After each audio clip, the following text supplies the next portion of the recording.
काम करे? नेता बनल इतना आसान बात नहीं खे। नेता बने खातिर रउरा पहले जमीन पर बैठे के पड़ी। पहले सोचम कि हम पहले ही से कुर्सी पकड़ के बैठम तो उ नेता ना भइलन, उ अपना आप सवारथ में आइल बा। देखिए जब बिजली में हम गई रही जहाँ ऑफिस बा तो ओहिजा अभी देखनी कि कंप्यूटर सिस्टम एजा नइखे लागू, जो कि एकरा पर सवाल भी हम कईनी कि भैया ही 4-4 घंटा आदमी लाइन में खड़ा होके या बिजली बिल कटावता, उहो रउरा सब डेट देले बानी कि हाथना बजे से हतने बजे की। बहुत एजा फील्ड बा कुंवर सिंह के नाम से जो प्रसिद्ध बा, ऐसन कोनो एजा व्यवस्था नइखे कि जो बाहर से पर्यटन आवे घूमे खातिर तो ओकरा मिल सके। जी रुआ सही बोलता नहीं, हम तो बीरकुंवर सिंह के जौन हाथा बड़ुआ हम विजिट कर चुकल बानी। देखी ई अपना स्वार्थ के कारण आज तक जे पहले के मुख्य पार्षद रही वहाँ के अपना स्वार्थ में उ होके ई नगर परिषद नहीं होके देत कि अगर नगर परिषद होता तो फिर यहाँ के एजा बोलबाला बंद हो जी। तो ओकरा पे ही कहम कि देखी हाथा में ओहिजा रउरा पेयजल के व्यवस्था नहीं है अंदर, अगर कोई जाता तो बाहर से पानी के बोतल खरीद के ले जाता तो पियता। ओ में वैसन व्यवस्था चाहिए कि कम से कम अगर महिला भी गांव देहात से जो आवता यूरिन के भी वहाँ व्यवस्था होके के चाहिए। हम ये अपन गुण लेके चलत तनी कि बहुत प्रत्याशी आइल बड़न आज मैदान में, काल हूँ ना रही हम, लेकिन आज हमार ई उम्मीद लेके आइल बानी कि आज हम 5 से 7 साल से यह जगदीशपुर में। अच्छा 7 साल से आप रुआ ये मेहनत करता नहीं जी मतलब? जी तो ई हम निस्वार्थ भाव से लागा रही तो हम ये सोचत बानी कि जनता हमरा के कितना प्यार दुलार दे। महिला आज गली गली के ठोकर खातरी उनकर कहीं भी कोनो सुनवाई नहीं है, तो अगर हम यह लाइन में आवतनी तो उनका लोग के भरसक प्रयास करम कि वो महिला दर दर के ठोकर मत खास, वो जगह पर हम जाकर उनकर काम कराई और उनका के गली में गुचा में 10 घंटा खड़ा होके खातिर 4 घंटा लाइन में खड़ा होके खातिर मजबूर मत होकस। महिला लोग के अंदर एगो खुशी देखे के माहौल मिलता कि महिला के कहना बा कि चली कोई तो महिला आइल बा हमनी के सपोर्ट में।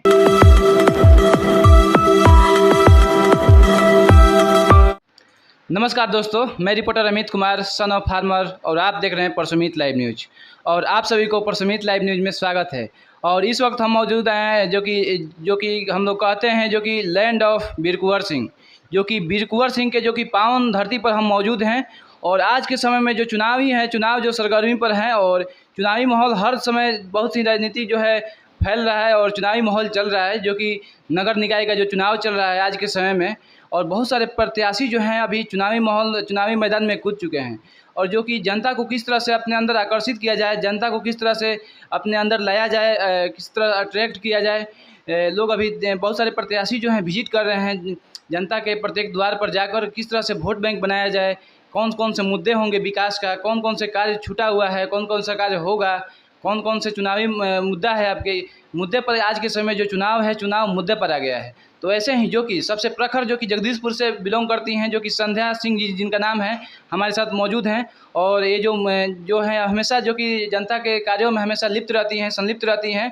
और हम जानने की कोशिश करते हैं कि किस तरह से आप ये जो कि जगदीशपुर सभापति जो कि उम्मीदवार हैं जो कि जगदीशपुर पंचायत के लिए, आइए हम जानते हैं इनसे किस तरह से चुनावी माहौल चल रहा है, किस तरह से चुनावी कैंपेन चला रही हैं और कौन कौन से इनके पास मुद्दे हैं जो कि इस बार चुनाव मैदान में उतरी हैं।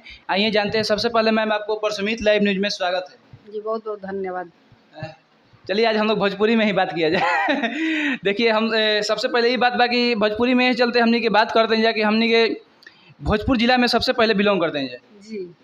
भोजपुरी में सबसे अधिक आदमी गांव देहात से बिलोंग करलन हमनी के तरफ से जी। तो जहां तक लोगों के कान में सबसे अधिक गूंजे के चाहिए भोजपुरी हमनी के अच्छा से मुद्दा कोई भी उठावल जी तो लोग के कान में अच्छा से पहुंची कि कौन कौन सा मुद्दा बढ़ुए। जगह बहुत सारे हम विजिट किए हैं, लेकिन यहाँ पर हम आए हुए हैं जो कि जगदीशपुर पंचायत के लिए। तो आइए हम जानते हैं सबसे पहले किस चीज़ से आप चुनाव लड़ते नहीं। हम पहले जगदीशपुर के सभी जनता लोग के प्रणाम पैर छुके करत तनी। हम एजा चेयरमैन प्रत्याशी बानी, हमार नाम संध्या देवी बा। जगदीशपुर हम बिसनटोला महाला के बानी, वार्ड नंबर 11 के। अच्छा, कैसन कैंपेन रुआ चलाओ तनी जगदीशपुर पंचायत खातिर, कैसन लागत हुए, किस तरह से हवा बहत हुए? अभी हवा हम तो महिला में जातनी, जेंट्स में भी जातनी। महिला लोग के अंदर एगो खुशी देखे के माहौल मिलता कि महिला के कहना बा कि चली कोई तो महिला आइल बा हमनी के सपोर्ट में, तो हमनी के रौरा के साथ देम जा। अच्छा, रौरे महिला प्रत्याशी बनी, बहुत सारे प्रत्याशी बाई जाए यहाँ से, कुछ पुरुष भी बाड़न, कुछ महिला भी बाड़न, लेकिन रुआ इतना प्रखर बानी और महिला के लिए क्या क्या योगदान दे भैया जो कि जगदीशपुर जो कि पंचायत में? देखिए, महिला के हमारा विशेष योगदान ये रही कि जौन महिला आज गली गली के ठोकर खातरी उनकर कहीं भी कोनो सुनवाई नहीं खे, तो अगर हम यह लाइन में आवतनी तो उनका लोग के भरसक प्रयास करम कि वो महिला दर दर के ठोकर मत खास, वो जगह पर हम जाकर उनकर काम कराई और उनका के गली में गुचा में 10 घंटा खड़ा होके खातिर, 4 घंटा लाइन में खड़ा होके खातिर मजबूर मत होकस। बहुत सारे रुआ तो द्वार पर पहुँचल हम, महिलाओं से जुड़ल हम। महिला में सबसे मेन समस्या का, और जगदीशपुर जो कि हमने जगदीशपुर में भाई जगदीशपुर जो कि पंचायत में कौन कौन सा समस्या दिक्कत हुई सबसे अधिक महिला लोग फेस करते रही जाए? देखिए, महिला लोग के मेन समस्या बा कि एक से एक बूढ़ माता से हम मिलनी हाँ, जो कि ऐसा बूढ़ माता बाड़ी के आज उनका सख्त पेंशन के ज़रूरत बा, उनका घर में अनाज राशन के ज़रूरत बा, उ लोग के नइखे मिल पावत। तो उनका लोग के कहना बा कि बॉबी जब हमनी ऐसा आदमी के ना मिली तो केकरा के मिली? उनका लोग के कोई माने ना लड़का बा, कोई देखे वाला नहीं खे, तो कम से कम 4 से जौन ऊपर से आवता पेंशन अगर वो मिलता तो वो हिसाब से वो महिला के घर में सेवा होता तो बहुत बढ़िया बा। तो हम भरसक प्रयास करम कि वैसा महिला के जे भी बा तो हम ओकरा के सोचम कि उनकर पेंशन कराई और उनका के हॉस्पिटल में जो इलाज के व्यवस्था बा वो भी हम कराई। देखिए, बहुत सारे प्रत्याशी जौन बाड़ा नहीं जा उतरल बाड़न चुनावी मैदान में, लेकिन बहुत सारे जनता भी रुआ देखा नहीं जा, जनता के पास रुआ लोग पहुँचता नहीं जा। रुआ अंदर कौन सा गुण बढ़ुए कि रुआ जौन प्रत्याशी बाड़न रुआ के वोट देस अभी इस बार चुनाव में?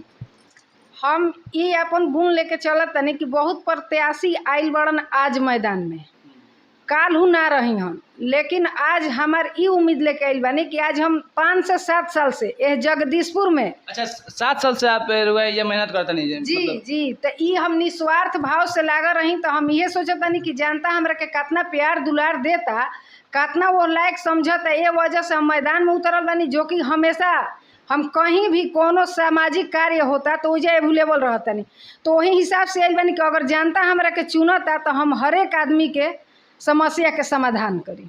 अच्छा, यह सबसे मुख्य समस्या का रुआ दिखत हुए जौन कि रुआ जीतला के बाद रुआ कार्यक्रम जो कि जगदीशपुर पंचायत में, नगर पंचायत में रुआ के बताओ तनी मुख्य समस्या ई बा कि देखी, बहुत एजा फील्ड बा कुंवर सिंह के नाम से जो प्रसिद्ध बा, ऐसा कोनो एजा व्यवस्था नहीं है कि जो बाहर से पर्यटन आवे घूमे खातिर तो ओकरा मिल सके। जी रुआ सही बोलता नहीं, हम तो बीर कुंवर सिंह के जौन हाथा बड़ुआ हम विजिट कर चुकल बानी। रुआ मिले से पहले हम हर जगह जौन समस्या बा या समस्या से विजिट कैले बानी, जांचल की कोशिश कैले बानी कि यह समस्या का बड़ुए। तो जहाँ जहाँ तक हम देखले बानी जो कि हाथा में कहीं आदमी बैठ के कचरा कोई फेंक दिले बा, डस्टबिन सही से नहीं खे, जो कि हाथा में जो नगर पालिका के जो अंतर्गत आवेला सुचारू ढंग से नहीं के चलत, तो का कहम? तो ओकरा पे ही कहम कि देखी, हाथा में ओहिजा रौरा पेयजल के व्यवस्था नहीं है अंदर, अगर कोई जाता तो बाहर से पानी के बोतल खरीद के ले जाता तो पियता। ओ में वैसन व्यवस्था चाहिए कि कम से कम अगर महिला भी गांव देहात से जो आवता यूरिन के भी वहाँ व्यवस्था होके के चाहिए, नगर पालिका जो कि नहीं है कैले। तो अगर हम जीता तनी तो ये सब व्यवस्था देम। फील्ड के मैदान बा ओकरा के खूब सुंदर स्वच्छ ओकरा के बनाइम कि हर एक समाज के लड़का वैजा खेले खातिर जाता लोग, तो उनका लोग के सब व्यवस्था हम दी फील्ड में भी। प्लस में एजा बा कि देखी, हमनी के ब्लॉक मोड़ पर नहर बा जो कि बहुत दिन से उ पतला बा, सिंगल नहर बा, आ उ फेन ले ली एजा नयका टोला मोड़ पर। अगर हम जीतता नहीं तो दोनों नहर पर डबल चौड़ा हम ओइजा पुल बनवाई। आ ओकरा बाद रौरा देखी, अभी गंदगी के अंबार लागल बा यही जे रौरा कोतवाली मोड़ पर बाजार, जो कि 100 आदमी के उठाका बैठाका बा। सही बोल रहे हैं। आज दुकान वाला ओइजा के परेशान बा, जो कि कचरा अतना वहाँ पर फैलल बा कि माने ओइजा आवे जाए वाला नाक अपन बंद करके आवत जाता। और देखिए, हमनी के तो जौन जगदीशपुर बड़ुए इतना बड़ा बड़ुए, लेकिन अभी नगर परिषद नहीं बनल, नगर पंचायत ही बनल। लेकिन इससे छोटा जो कि पीरो बड़ुए, हमने के पीरो से विजिट तो कर ले बने हम, वजह से भी बहुत सारे प्रत्याशी से जानल चाहल बने, जो कि फिलहाल में भी वो नगर परिषद में जुड़ल बा।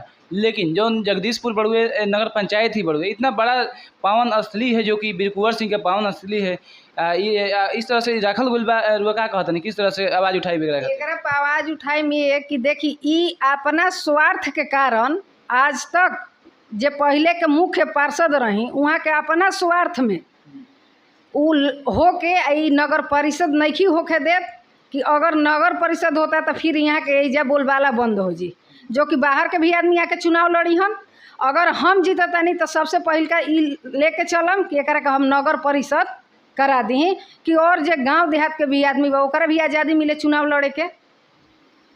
और एजा के सबसे मुख्य जो कि समस्या बड़ी लोग के जानल कोशिश के लिए रहे कि आज के समय में बिजली के जो मुख्य समस्या बड़ी एजा कैसे रुआ दूर करम। देखिए जब बिजली में हम गई रही जहाँ ऑफिस बा तो ओहिजा अभी देखनी कि कंप्यूटर सिस्टम एजा नइखे लागू, जो कि एकरा पर सवाल भी हम कईनी कि भैया ही 4-4 घंटा आदमी लाइन में खड़ा होके या बिजली बिल कटावता, उहो रउरा सब डेट देले बानी कि हाथना बजे से हतने बजे तक समय कि हाथना बजे से हतने बजे तक रही। तो मान के चली अगर जे काम वाला बा गांव देहात वाला बा तो उ आके कैसे हो जाए ओकर करी। तो कहलन कि मैडम एकरा खातिर रउरा बाहर से बात करी, एहिजा से हमनी के कलम से लिख के दे देता नहीं जा, ई बिल बिहिया जाला से अगर रउरा चाहम तो बिजली विभाग के अफसर से बात करके रउरा कुछ कर सकता नहीं। तो अगर हम होता तो एक समस्या के समाधान करब। बहुत जगह देखनी हम जगदीशपुर में ही जौन टायर भी ओपन वायर बुड़ुए, कहीं छत पे दिख जाए तोड़े, कहीं टच तोड़े, कोई बच्चा अगर छत पे चढ़ल तो तार पकड़ ली तो फिर करंट मार दे। ये सब के बारे में अगर वैसा नहीं जब व्यवस्था होता तो भरसक प्रयास रही कि कवर वाला तार नया फिन पोल गलवा के आ ओकरा के हमनी के सोचम कि करा दी। और कुछ बहुत सारा मुद्दा बड़ुए रुआ जगदीशपुर में रुआ बताएंगे कुछ जानकारी जो रुकल बड़ुए रुआ जीतल तो देखी बहुत मुद्दा बा। अभी फिलहाल में रउरा 7 गो पोखरा के पैसा एजा पास भइल बा, जो अभी चेयरमैन रही वहाँ के खाली एगो अपना दरवाजा पर के पोखरा चमका ले बानी, बाकी 6 गो पोखरा के पैसा कहाँ गइल बा ई तो ऊपर वाला भगवान जनिहन, हमनी के तो जानत नहीं खी जा।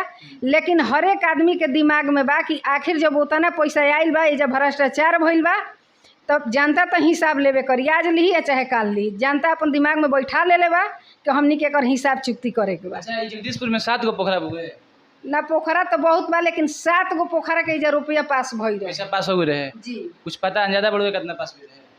हमारा लगभग में लागत है 1 करोड़ कुछ रुपया पास भइल रहे, जो 1 करोड़ पास भइल रहे जी। 90 लाख रुपया निकल गइल बा मात्र एगो पोखरा पर, और 6 गो पोखरा के पैसा कहाँ गइल खुद पता नहीं है। अच्छा बहुत सारे जनता के क्या हम किस तरह से अपना प्रति आकर्षित करम कि हाँ क्या करम? देखिए यह जनता लोग से सभी माता और बहन भाई चाचा लोग से यह बा प्रणाम करम कि एक बार रउरा सेवा के मौका दी। जैसे कि हमेशा हम हर एक कार्य में बढ़ चढ़ के समय दी ला व्यतीत करीला, तो रउरा सभे ओह नाते अगर हम एगो बहू होके ई बात बोलतानी कि ये खाली हमरो के मौका दी कि हम आई जगदीशपुर में, अगर वही चेयरमैन हम बनतानी तो हर एक आदमी के व्यक्तिगत रूप से हर एक घर में जाके समस्या के समाधान करी। और लास्ट बात एक और पूछम रुआ से कि बहुत सारा लोग नेता बने खातिर आगे बढ़त लोग कि नेता बनम हम नेता बनम, युवा लोग भी आगे बढ़त रहन, बहुत सारे महिलाएं ही बड़ी आगे बढ़त रही। नेता के अंदर सबसे कौन सा गुण होके चाहिए कि जनता के खुश रह किस तरह से? देखिए नेता बनल इतना आसान बात नहीं खे। नेता बने खातिर रउरा पहले जमीन पर बैठे के पड़ी, पहले सोचम कि हम पहले ही से कुर्सी पकड़ के बैठम तो उ नेता ना भइलन, उ अपना आप सवारथ में आइल बड़ा। एहिजा रउरा जमीनी स्तर के अगर नेता बने के बा तो हर एक घर में रउरा जाके जात पात से ऊपर उठ के ये नहीं के कहे कि फलना हई जात हवन चिलना हई जात हवन, जात पात से रउरा ऊपर उठी, वहू घर में पानी पीही खाना खाई और जब बैठी वो स्तर पर तब रउरा बुझाई कि हाँ हम जमीनी स्तर के नेता हई आ कि हम खाली हवाई जहाज वाला नेता हैं। देखिए बहुत बढ़िया बात कही। देखिए नेता वो होना चाहिए जो कि सबकी जो कि सभी समाजों को एक साथ लेकर चलना चाहिए और गरीब से लेकर जो भी अमीर और गरीब है उनमें फ़र्क न देखे, और जो कि गरीब के घर भी विजिट करना चाहिए और अमीर के घर भी विजिट करना चाहिए, और जो भी मतलब समस्याओं को दूर करना चाहिए। और इसमें अगर आप गरीब देखिएगा और अमीर देखिएगा तो फिर आप नेता तो नहीं कहिएगा ना। नहीं, हम नेता नहीं बनना चाहते। हम सोचते हैं कि हर एक घर का एक हम फैमिली रहें, और जो आदमी भी अगर हम वहाँ जीतते हैं तो डायरेक्ट आके हमसे मिले, हम भी जाके उनके घर में मिले। मेरे में नेता वाला गुण नहीं है कि हम नेता बने, हाँ एक घर के फैमिली बन के हर एक घर में हम पहुँचना चाहते हैं। जी बिल्कुल, धन्यवाद मैम। और हमारे साथ जुड़ी थी जो कि अभी संध्या जो कि सिंह जी थी, जो कि अभी प्रखर नेत्री हैं यहाँ से, जो कि जगदीशपुर जो कि पंचायत है। और इनका जो कि हम लोग पहला बार हमने कि भोजपुरी में इंटरव्यू ले लाए जा, और इनका बहुत सारे कहना बा कि जौन समस्या बड़ुए जो उनकी समस्या का हम समाधान करम, जैसे कि बिरकुवर सिंह के जौन हाथा बड़ुए वैजा भी गंदगी हमेशा फैलल रहेला, जो कि नहर के भी समस्या रहे, इस सब के बारे में भी, और खेल के मैदान हो गई, और भी बहुत सारा जो कि भ्रष्टाचार भई रहे और इहाँ के कहना बा कि जौन तालाब में जौन भ्रष्टाचार भइल बा वो सबके भी उजागर करतनी यहाँ के कि इस तरह से भ्रष्टाचार फैलल बड़ुए हमनी के समाज में। और बहुत ही संघर्षशील और प्रखर नेत्री हैं जो कि यहाँ जगदीशपुर पंचायत से लड़ रही हैं चुनाव, और इनसे हम जानने का कोशिश किए कि किस तरह से अभी क्या मैनिफेस्टो है इनका और किस तरह से कार्य करेंगी आगे आने वाले समय में, और किस तरह से चुनावी कैंपेन चला रही हैं और इनको जनता किस तरह से सपोर्ट कर रहे हैं। अगर यह वीडियो आपको अच्छा लगे तो लाइक कीजिए, शेयर कीजिए और हमारे चैनल को सब्सक्राइब कीजिए। कैमरामैन रतन कुमार के साथ मैं रिपोर्टर अमित कुमार, परसुमित लाइव न्यूज। Thank you. जय हिंद।